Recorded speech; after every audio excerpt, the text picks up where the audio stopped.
સુંદર હોળી ઉત્સવ માટે આપણે સૌ અહીંયા ઉપસ્થિત થયા છીએ. ગૌર પૂર્ણિમા, ચૈતન્ય મહાપ્રભુનો પ્રાગટ્ય અને ભારત વર્ષની અંદર લોકો હોળી તરીકે આ પર્વને મનાવે છે.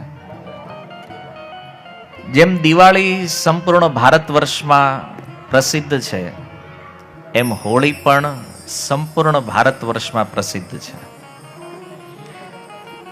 પણ કોઈને પૂછવામાં આવે કે હોળીનો ઇતિહાસ શું છે, જાણો છો હોળીની શરૂઆત કેવી રીતે થઈ છે, ક્યાંથી થઈ છે? તો મોટા મોટી એક કથા જાણતા હશો તમે, પ્રહલાદ વાળી. હોલિકા ફૈબા હતા ને પછી બળી ગયા, ત્યાંથી શરૂઆત થઈ હશે એવું લોકો માને છે. સતયુગમાં અથવા યુગો પૂર્વમાં. પણ આ હોળી જે છે એ એક રસ પર્વ છે. હોળીમાં એક દિવ્ય રસ છે. અને એની જાણકારી ક્યારે થઈ છે? જ્યારે દ્વાપર યુગમાં ભગવાન રાધા માધવ જ્યારે બ્રજમાં પ્રગટ થયા અને એમણે બ્રજની અંદર જે હોળી લીલાનો પ્રારંભ કર્યો છે. ઓલી હોળી તો હતી એક જે યુગો પૂર્વથી ચાલતી આવી છે. લોકો પ્રદક્ષિણા કરે, પૂજા કરે, હોલિકા દહન કરે. એ એક અલગ પાર્ટ છે હોળીનો. પણ જે રંગ અને એ રંગમાં એક રસ, આનું પ્રાગટ્ય ભગવાન રાધા કૃષ્ણ દ્વારા થયું છે દ્વાપર યુગમાં. અને આ હોળી જે છે ને એ નિત્ય લીલા છે. જો ભગવાનની અમુક લીલાઓ જે છે ને એ જે મૂળ ગોલોક વૃંદાવન છે ને એમાં નથી. જેવી રીતે જન્મ લીલા, ભગવાન જન્મ લેવાનું વિચારે, જન્મ ક્યાં લે? કારણ કે ગોલોકમાં તો ઓલરેડી છે ભગવાન. નવ યૌવનમ છે, નિત્ય નવીન સ્વરૂપમાં છે. તો જન્મ લીલા મૂળ ગોલોક વૃંદાવનમાં સંભવ નથી. હવે ભગવાનને જો જન્મ લીલા કરવી હોય, નંદ ઘેર આનંદ ભયો, તો અહીંયા જ ઉતરવું પડે. અહીંયા જે બ્રજ છે એમાં જે ગોકુળ છે, મથુરા જે છે, એમાં ભગવાન ઉતરે છે એ લીલા કરવા માટે. પરકીય ભાવ, સ્વકીય અને પરકીય બે રસ છે. તો સ્વકીય ભાવનું આસ્વાદન નિત્ય ગોલોક વૃંદાવનમાં છે. પણ જો ભગવાન વિચાર કરે પરકીય ભાવ આસ્વાદન કરવું છે તો ક્યાં આવવું પડે એને? આ બ્રજમાં ઉતરવું પડે. તો જે મૂળ ગોલોક વૃંદાવનની લીલાઓ એને અપ્રકટ લીલા કહેવામાં આવે છે. અને ભગવાન જ્યારે પોતાના ધામથી ઉતરે અને ઉતરી અને આ ભૌમ વૃંદાવનની અંદર આ બ્રજમાં જે લીલા કરે છે એને પ્રકટ લીલા કહેવામાં આવે છે. પ્રગટ અહીંયા દેખાય છે, આપણી સામે થઈ રહી છે.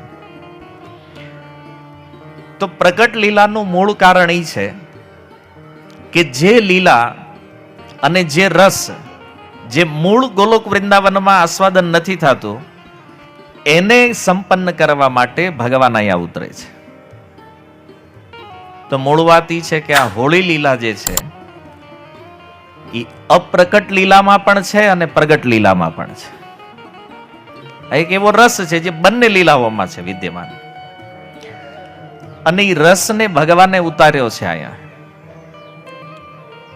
આ રસ જેનું આસ્વાદન કરવાની લાલસા દેવતાઓમાં પણ રહે છે. ભગવાન આમ તો ઘણા બધા અવતારો લે છે, પણ એ બધા અવતારોમાં જે લીલાઓ થઈ છે એમાં ઈ રસ પ્રગટ નથી જે કૃષ્ણ લીલામાં છે. જે ભગવાન જ્યારે કૃષ્ણ બનીને આવે છે અને ત્યારે જે રસનું આસ્વાદન ભગવાન કરાવે છે, દેવતાઓ વેઇટિંગમાં હોય કે ક્યારે ભગવાન આવે અને ક્યારે અમે આ દિવ્ય લીલાઓનો આનંદ લઈએ. ઈ રસ જ્યાં વરસે છે એટલા માટે એ સ્થાનને બરસાના કહેવામાં આવે છે. રસ તો આખા બ્રજમાં છે, 84 કોષમાં. પણ એક વિશેષ રસ જ્યાં પ્રગટ થયો છે એ સ્થાન છે બરસાના. કારણ બ્રજના જે ધામ છે, જે વન છે, જે ઉપવન છે, બધામાં લીલા તો ભગવાનની છે. બરસાનામાં ખાસ શું છે? કોઈ પૂછે કે બ્રજમાં તમે મધુવનમાં જાઓ, વૃંદાવનમાં જાઓ, કોકિલા વન, ઘણા બધા 12 વન છે ને, ઘણા બધા ઉપવનો છે. એમાં પૂછે કે શ્રેષ્ઠ વન કયું છે? પૂછે જે 12 વન, 12 વનમાં શ્રેષ્ઠ કયું છે? તો બધા કે વૃંદાવન. વૃંદાવન સૌથી શ્રેષ્ઠ લાગે છે. અને છે તે એમાં કોઈ ખોટો ઉત્તર નથી. પણ શ્રેષ્ઠ રસની જો વાત કરીએ, વૃંદાવનથી પણ એક વિશેષ રસ જ્યાં છે એ બરસાના છે, જ્યાં નિત્ય વરસે છે રસ, એટલે જ એનું નામ બરસાના છે. પણ આ રસ વરસવાનું કારણ શું છે? રસ વરસવાનું કારણ છે શ્રીમતી રાધારાણી. કેમ? કારણ કે રાધારાણી નિત્ય ત્યાં વાસ કરે છે. આ એક એવું સ્થાન છે બરસાના, જે નિત્ય સ્થાન છે રાધારાણીનું. જેમ ભગવાન કૃષ્ણ માટે કહેવામાં આવ્યું છે કે વૃંદાવનમ પરિત્યજ્ય પાદ એકમ ન ગચ્છતિ, બ્રજને છોડી અને ભગવાન એક ચરણ પણ બહાર રાખતા નથી, એમ બરસાના છોડીને કિશોરીજી ક્યારેય ક્યાંય જાતા નથી. નિત્ય વાસ છે રાધારાણીનો બરસાનામાં. અને આ બરસાનામાં આ ગૌર પૂર્ણિમાના પૂર્વ જે 9મી તિથિ છે, 9મીએ અહીંયા હોળી ઉત્સવ થાય છે. આપણે બધા જે દિવસે હોળી મનાવીએ ત્યારે નહીં, ગૌર પૂર્ણિમા, પૂર્ણિમા પૂનમ, એની પહેલા જે 9મી આવે છે, તો એ 9મીએ બરસાનામાં હોળી હોય. અને લઠમાર હોળી, તમે નામ સાંભળ્યું છે? ન સાંભળ્યું હોય તો ન્યૂઝમાં જોઈ લેજો, યુટ્યુબમાં, ગૂગલમાં તમને દેખાશે. લઠમાર હોળી જે છે પ્રસિદ્ધ છે આખા વિશ્વમાં. અચ્છા, આનું નામ લઠમાર હોળી કેમ થયું છે? આપણે શરૂઆત પહેલેથી ત્યાં જોઈએ, બ્રજની જે હોળી છે તો એમાં એ લઠમાર હોળી પ્રસિદ્ધ છે. અને જેવું નામ છે એવો જ ગુણ છે. લઠ એટલે લાઠી, લાકડી. માર એટલે એનાથી મારવામાં આવે છે, એટલે એનું નામ શું પડ્યું છે? લઠમાર હોળી. તો નંદગાંવના જે ગોપ સખાઓ છે એ 9મીના દિવસે બરસાના આવે છે. અને જ્યારે એ બરસાના આવે છે ને, તો બરસાનાની જે ગોપીઓ છે એને રોકે છે, ગામમાં પ્રવેશ કરતા અટકાવે છે. અને એમાં જે સખી છે, જે ગોપીઓ છે, એ શું કરે? હાથમાં લાકડી લઈને આવે આવડાને રોકવા માટે, અને લાકડીથી પ્રહાર કરે છે એની ઉપર. અને ઓલા જે ગોપ સખા હોય એની પાસે ઢાલ હોય છે, તો એ લોકો ઢાલ દ્વારા રક્ષા કરે છે. અને આ રીતે કોઈ હારે છે, કોઈ જીતે છે. આ પણ એક લીલા એવી, આમાં હાર જીત થાય છે. અને એ ગોપીઓ જ્યારે આ રીતે પોતાનો રોષ પ્રગટ કરે છે લાઠી દ્વારા, આ લોકો એનો બચાવ કરે છે. આ હોળીનું સૌથી મુખ્ય આકર્ષણ આ છે બ્રજમાં. અને આ રીતે આ હોળી રમવામાં આવે છે, એને લઠમાર હોળી કહે છે. જોયું છે? લાકડીથી પ્રહાર કરે, ઓલા લોકો ઢાલ રાખીને બચાવ કરે. અને આપણે તો લગભગ આ હોળીમાં ન હાલવી દે. તમને એમ થાય કે આપણે બ્રજની હોળીમાં જવું છે, તો આપણું કામ નથી એ હોળી રમવી. કારણ કે આ વખતે અમે અહીંયા હતા 3 દિવસ પૂર્વ, અને બરાબર હોળી પર્વ હતું. તો તમે માનશો, વૃંદાવનના રોડ ઉપર 3 ઇંચ દળ હતો ગુલાલનો. કોઈ પણ રોડે નીકળો તો એ રોડ ઉપર, કોઈ પણ શેરીમાં નીકળો, 3 ઇંચનો દળ હતો ગુલાલ. એ તેમ કલ્પના કરી શકો કેવી હોળી રમતા હશે. અને ના નહીં પાડવાની પાછી. બ્રજમાં કોઈ ના સાંભળતું જ નથી. તમે એમ કે મને રહેવા દો, કોઈ પણ એકવાર જો તમને ખરેખર હોળી રમવી છે તો એનો આનંદ લેવાય. એમ પછી ત્યાં બધું થાય, કપડાય ફાટે. હા, એટલે ક્યાં પછી તમને કોઈ ઉપાડીને ક્યાંક નાખી દે ટાંકામાં, કીચડમાં, બધું. એટલે ઈ હોળી એવી છે, જોવાય ખરી, રમાય નહીં. અને છતાં બહુ સાહસ હોય તો પછી ઉતરી જવાનું અંદર. તો આવી એક અદ્ભુત લીલા છે. અને જો બ્રજમાં જેટલા પણ રસિક આચાર્યો થયા છે, બધાએ ભગવાનની લીલાઓમાં સૌથી વધારે જે લીલાઓનું વર્ણન કર્યું છે, સૌથી વધારે જે લીલાઓ ઉપર પદ લખાણા છે, એ આ હોળી લીલા છે. આપણે ગુજરાતમાં તો આને કાંઈ નથી જાણતા, એમ કેવી તોય હાલે. આપણે ખાલી કલર નાખવાનું જાણીએ છીએ, બીજું કાંઈ ખબર નથી. પણ એક અદ્ભુત લીલા છે આ ભગવાન રાધા માધવની, અને સૌથી વધારે પદ આ લીલાઓ ઉપર લખાણા છે. તો એક પ્રશ્ન મનમાં થાય કે આવી પરંપરા શા માટે બનાવવામાં આવી છે, જે લઠમાર હોળીની પરંપરા છે? તો આચાર્યો એના ઘણા કારણો વર્ણન કર્યા છે. તો હોળીમાં જે પ્રેમ પ્રગટ થઈ રહ્યો છે, જે રસ પ્રગટ થઈ રહ્યો છે, એમાં બે વિષય છે. એક નાયિકા છે અને એક નાયક છે. નાયક એટલે હીરો, નાયિકા એટલે હિરોઈન આપણી ભાષામાં. તો સંસ્કૃતના શબ્દો છે, નાયક નાયિકા શું છે, હીરો હિરોઈન. તો નાયક જે છે ને એ પોતાની ચતુરાઈ દેખાડે એમાં, કે એ હોળી રમવામાં અને એના જે પ્રેમી છે એને રંગવામાં કેટલો એક્સપર્ટ છે.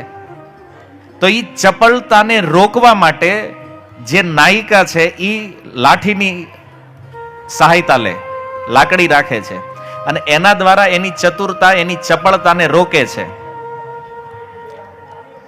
અને સામે આ લોકો શું કરે છે, એ પ્રહારથી કેવી રીતે બચવું એમાં એની ચતુરતા બતાવે છે. અને આ રીતે હાસ પરિહાસ કરતા આ લીલાનો આરંભ થાય છે.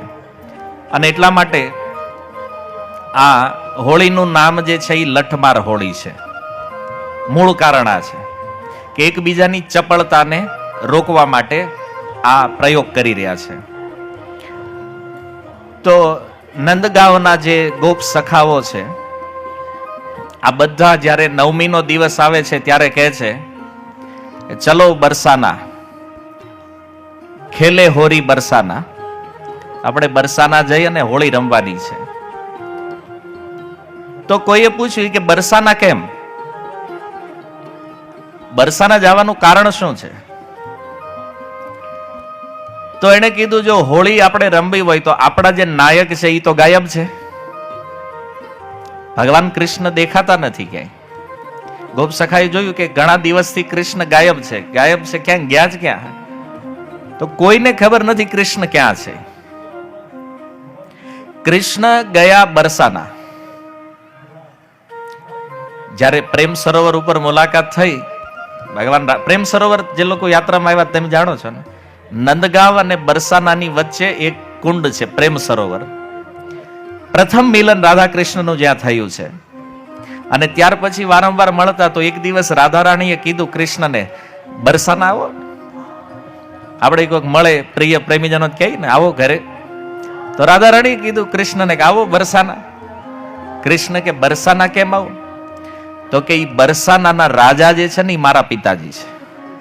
મતલબ બરસાના અમારું છે, ઘરનું છે આપણું, પધારો. પણ કૃષ્ણ કે હું નંદગાંવનો છું, બરસાનામાં એન્ટ્રી કરું, ડાયરેક્ટ કોઈ વ્યક્તિ મને કેમ અંદર કેમ જવા દે? કે અને ઓળખી જાહે ને પછી મારે એ જુદું. માની લો કોઈ પ્રેમી પ્રેમિકા હોય ને, એમાં પ્રેમી પ્રેમિકાને ઘરે પહોંચી જાય ને પછી તો ધોકાવે કે નહીં? અને આ ભૌતિક જગતમાં એવું આપણે જોઈએ છે. માર પડે તો કૃષ્ણએ કીધું પકડાઈ જાવ તો બહુ મોટો લોચો થઈ જાય આમાં. તો રાધા રાણી કીધું એક કામ કરો, તમને હું લઈ જાઉં બરસાના, પણ એવી રીતે લઈ જાઉં કોઈને ખબર જ નહીં પડે. તો કેવી રીતે? રાધા રાણી કે મારી સખી બની જાઓ. કૃષ્ણને ગોપી બનાવી દીધા અને એની તે પછી આખો સાજ શ્રૃંગાર કરી દીધો અને એક સખી બનાવી, ઘૂંઘટ બનાવી અને બરસાનામાં એન્ટ્રી કરી. અને જોયું તે વૃષ ભાનુજી ઇત્યાદિ 9 ઉપનંદ છે, બેઠા હતા ઈ ત્યાં આંગણામાં.